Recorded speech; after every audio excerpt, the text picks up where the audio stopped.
Merhaba Akşap Sevenler Birliği'ne hoş geldiniz. eFootball 2025'teki gelişmelerle karşınızdayım arkadaşlar. Geçtiğimiz Perşembe günü gelenler olsun. Yarın bizleri bekleyenler, bu hafta gelecekler neler? Bu videomuzda onlara bakacağız arkadaşlar. Bu haftanın en önemli konusu önümüzdeki Perşembe günü oyunda yeni sezon geliyor. Bundan dolayı tabii oyunda gelecekler var arkadaşlar. Bir de Konami demişti ki Şubat ayında güncelleme gelecek. Genelde sezon başlangıçlarında Konami güncelleme de getiriyor. Şubat güncellemesi de önemli. Hatta ülke değiştirmeyi de o zaman yaptıracağım demişti. Büyük ihtimalle eğer bu perşembe günü güncelleme gelirse arkadaşlar, Konami eğer gelirse pazartesi ya da salı bir açıklama yapabilir. Hafta başında söylüyor. Diyor ki bu perşembe günü güncelleme yapacağım. Hatta Showtime ya da Epic paket getirir, bir tane ücretsiz açma hakkı verir. Güncelleme ile birlikte oyuna yeni efsaneler, epikler filan da ekliyorlar arkadaşlar. Güncelleme günü oyunda hareketli bir gündür. Ama bu perşembe güncelleme gelecek resmi olarak Konami açıklamadı. Bir resmi olarak açıklamayı da bekleyelim. Genelde bu tarz yeni sezon başlangıçlarında güncellemeyi de birlikte yapıyordu Konami. Güncellemede ülke değiştirme hakkını da bir kerelik bize vereceğini söylemişti. Çarşamba günkü videomuzda Konami'den de açıklamalar gelirse arkadaşlar daha detaylı o konuya değinebiliriz. Perşembe günü peki neler gelecek? Yeni adaylı sözleşme paketleri gelecek. Şu anki adaylı sözleşme paketlerinin süresi Perşembe günü doluyor. Bunlar Perşembe kaldırılacak. Yenileri gelecek. Maç biletinin de süresi Perşembe'ye kadar. Perşembe günü yeni maç bileti gelecek. Orta ve aşağıdaki futbolcular değişecek. Klasmanlar güncellenecek ve klasmanda aşağı doğru ineceğiz arkadaşlar. Hangi klasmana kadar çıktıysak da ona göre Konami hediyeler verecek. Şu an klasmanda 5. aşamadayız. Bir sonraki 6. aşama Perşembe günü başlıyor. 7. aşama önemli. 7. aşamada bundan sonraki değil bir sonrakinde eFootball Ligi'nde birinci olan kişi, şu an oyunda bir turnuva düzenleniyor arkadaşlar, bölge finallerine doğrudan katılıyor. eFootball Ligi'nde o aşamada özellikle de birinciliğiyle oynayan arkadaşlarımız varsa belki bu videoyu izleyenler arasında 7. aşamada birinci olmak çok önemli. O zaman sıralama kasanlar çok fazla yüklenecektir. Bölge finallerinde doğrudan bölge finallerine katılabilmek için. Klasmana göre hediyelerimize baktığımızda birinci klasmana eğer çıktıysak bu hediyeler, ikinci klasmana çıktıysa 20.000 GP öğeler, üçüncü klasmanda öğeler gitgide böyle aşağı doğru azalıyor arkadaşlar. 5. klasman, 6. klasmana çıktıysak hediyeler, 7. klasman, 8. klasman, 9. klasman, 10. klasman birer tane öğe, 10.000 GP. Sıralama yapan arkadaşlarımıza da seçmeli güçlendirici jetonu veriyorlar ama çok da fazla değil. İlk 200'e girene 100 seçmeli güçlendirici jeton. Bu da bir tane istediğimiz bir güçlendiriciyi basmak demek. Yani öyle çok abartı bir hediye değil ne yazık ki.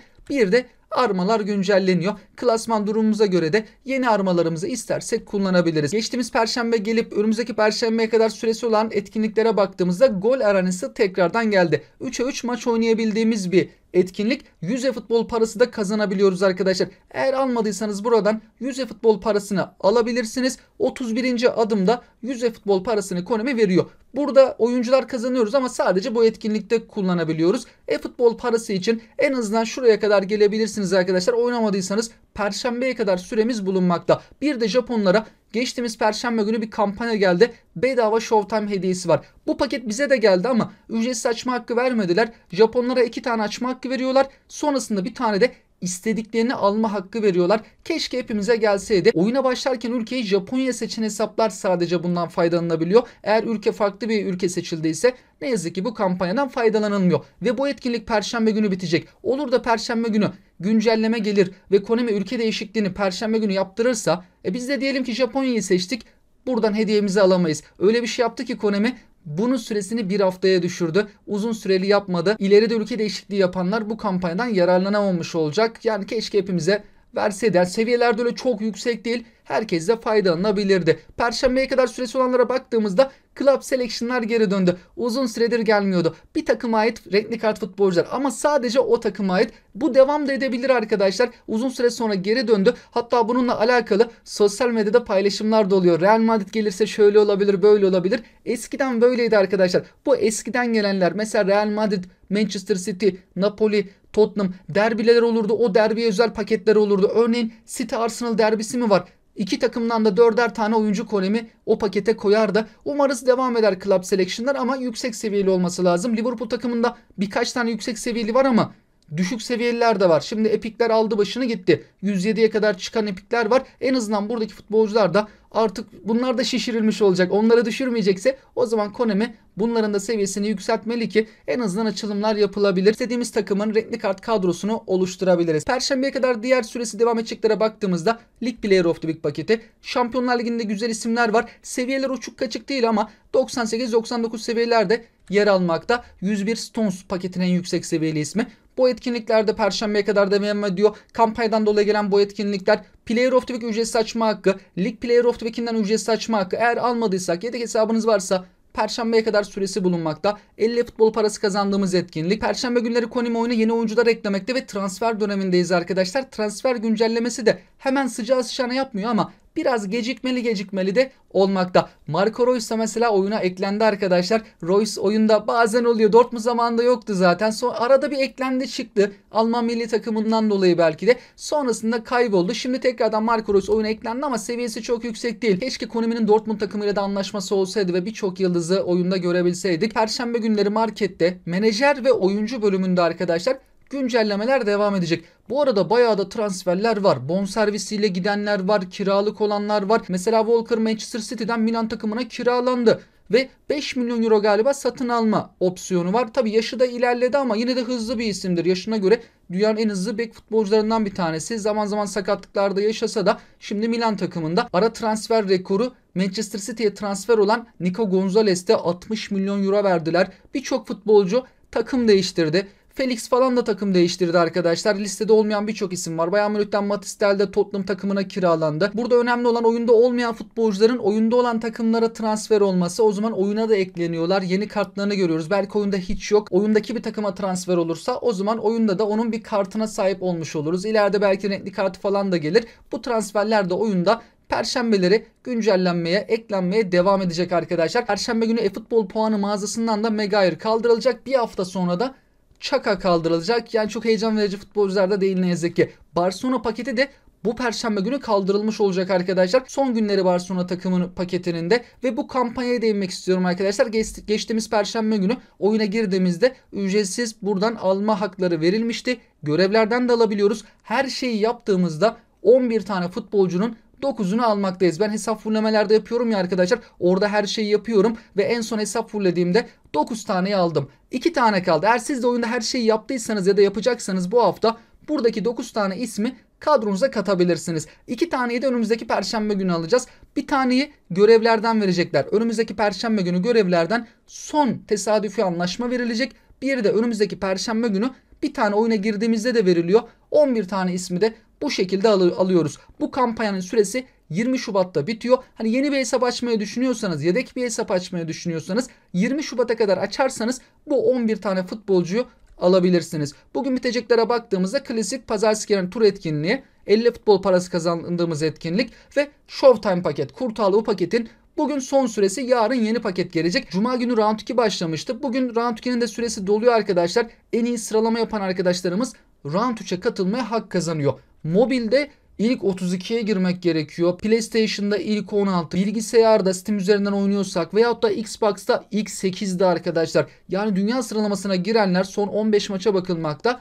Round 3'e katılmaya hak kazanıyor. Round 3'te de arkadaşlık maçı şeklinde elemeler oynanmakta. Bundan bir kere daha gelecek. Yine böyle elemeler olacak. Sonra finallere doğru gidiliyor. eFootball Ligi'nin 7. aşamasında eFootball Ligi'nde 1. olan kişi 7. aşamada ama doğrudan bölge finallerine katılmakta. Turnuva bu şekilde arkadaşlar. Ben bir sonraki round 1 geldiğinde ama yine haber veririm. Çünkü eFootball parası veriyorlar. 100 eFootball parası Mart'ın sonlarındaydı. Gündeme devam ettiğimizde yarın gelecekler. Klasik pazartesi etkinliklerimiz. Bir de hücum epik paketi geliyor. Perşembe günü belli olmuştu. Oyuncular Michael Owen, Batistuta, ikisinde de canla başla bitiriş becerisi var.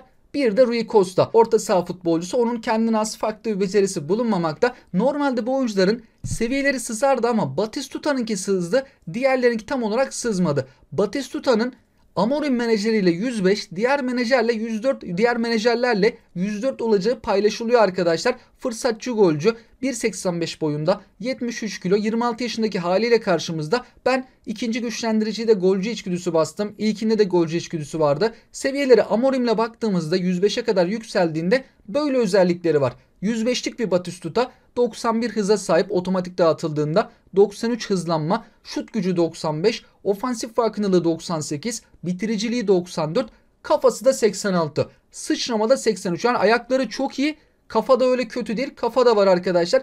Top kontrolü, top sürme, sıkı top tutma 80 ve üzerinde. O anlamda da kötü değil ve fiziksel yönden de güçlü bir oyuncu. 86 fiziksel temas, denge de önemli. 82. Oyunun en iyi santraforu diyemeyiz ama çıkarıldığında da gayet kullanılabilecek bir isim gibi. Şöyle özelliklere baktığımızda pasları falan kötü. Vurduğu zaman gol atabilecek, hızı da kötü olmayan 90'ın üzerinde bir santrafor futbolcusu. Oyun tarzı da fırsatçı golcü. Kurnaz falan olarak da gelmedi arkadaşlar. Sizler de Batistuta'nın bu kartıyla alakalı yorum ve görüşlerinizi bizlerle paylaşabilirsiniz. Ova'nın da tahmini özellikleri böyle olabilir ama L Roman'da arkadaşlar güçlendiricili menajerlerle de birer daha seviyeler artmakta. Hızlanma değerim Ova'nın da çok yüksek olmakta. Şut gücü 90, bitiriciliği 96, ayaklarına çok hakim, ofansif farkındalığı 94, top sürmesi 89, top kontrolü 87, pasları kötü, kafada 77. Yani kırmızı değil. Ova'nın belki kafa özellikleri çok iyi değil ama kafa vuruşuyla da zaman zaman ilginç gollerini ben diğer kartlarıyla atmıştım. Sıçrama 76 ama ben çıkardım Ova'nın birazcık kafasını arttırdığımı hatırlıyorum. Bir 4-1'in falan en son bir Ova'nın kartı kullanırken az biraz böyle 80'e falan çıkarmıştım galiba. Ova'nın da